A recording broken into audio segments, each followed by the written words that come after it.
It's Simple time, and this is Chef Tatong, and today magluluto tayo na isa sa pinaka all-time favorite. Ready na ba kayo? Let's get cooking!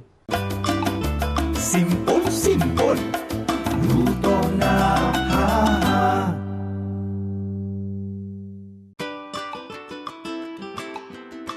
This recipe is part of the Simple Cookbook series where we try to make cooking as simple as ABC. At ang gagawin natin ngayon ay, of course, dapat hindi lang 1 cup rice, 2 cup rice. Dapat only rice kasi ang ulam natin ay binagoongang baboy. How can you resist that? And we have here pork belly. Ito siya, liempo from Fresh Options.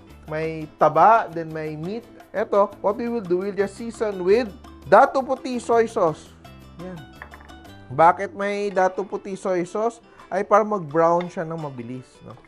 And what you can do, kung medyo lean yung baboy mo, lalagyan natin ng oil para magisa and maprito natin yung ating pork. But in this case, because we're using pork belly, hindi na natin siya lalagyan ng oil. And ilalagay ko na siya. Pinainit ko na yung pan ko. Yan. Hear that sizzle? So, yung gusto natin mangyari dito ay unting-unting maluto siya at magre-render yung kanyang fat, yung pork fat. Yan. And dito sa kabila naman, para maging healthy and balanced meal yung ating binagoongang baboy. Yung nagpakulo na ako ng tubig dito. Yan. And I will just season with a little salt. And yung gagawin ko, tusukin ko lang yung aking I'll just poke holes on the eggplants para hindi siya sumabog. Laga ko lang yung aking eggplants.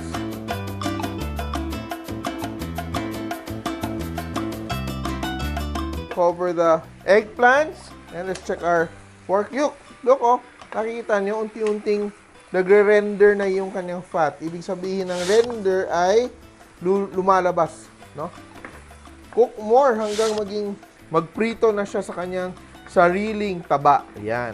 Let's just continue to do that hanggang halos half of the pork is already browned. Yun ang gusto natin mangyari. And ang ating eggplant is cooking away. Some people like to add the eggplant dito sa ating binagoongan. Ako, I don't like to do that kasi gusto ko, iba yung lasa ng binagoongan ko, iba yung lasa ng eggplant ko. Ayan. So, and when the eggplant is tender, tingnan natin, oh, malambot na siya. And also, ayaw ko din siya i-fry kasi greasy na tong ating pork. Then greasy pa yung eggplant mo, di ba?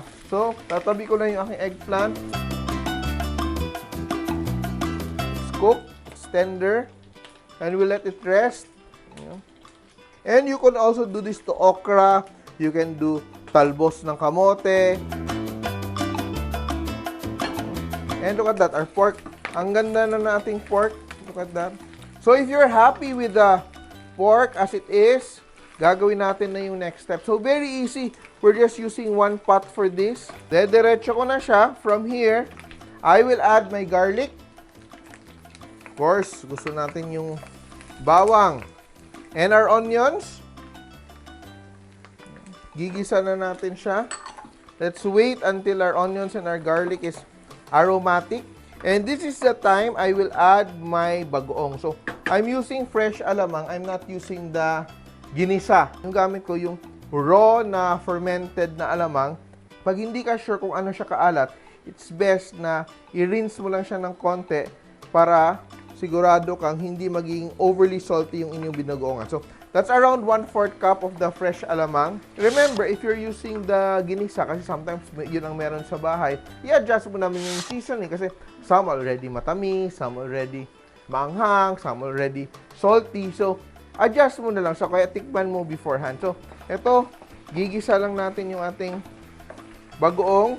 So, I'm using here around 4 to 5 diced tomatoes, seeds included.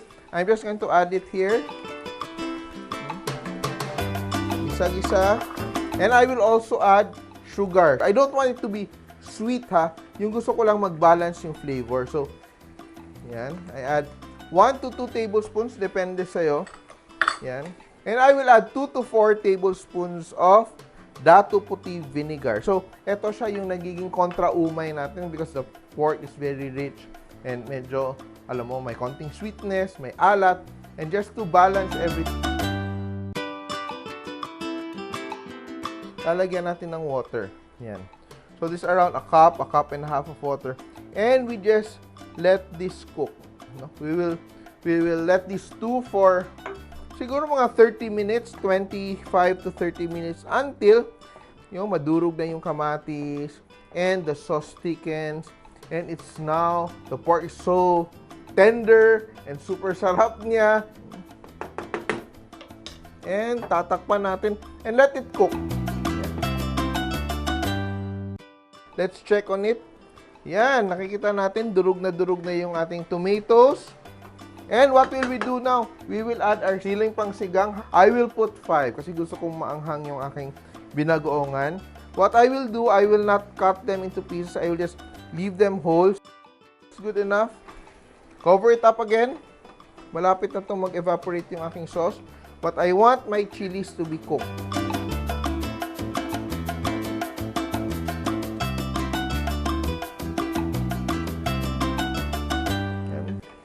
And we're done. Super happy ako dito at nagugutom na rin ako.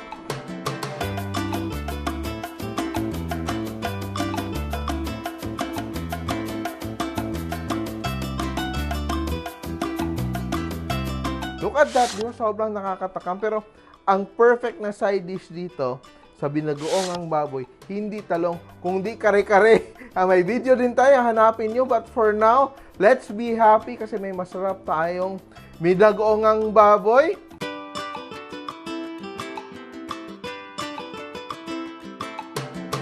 And of course, tandaan nyo, kahit sino kaya magluto, basta simple!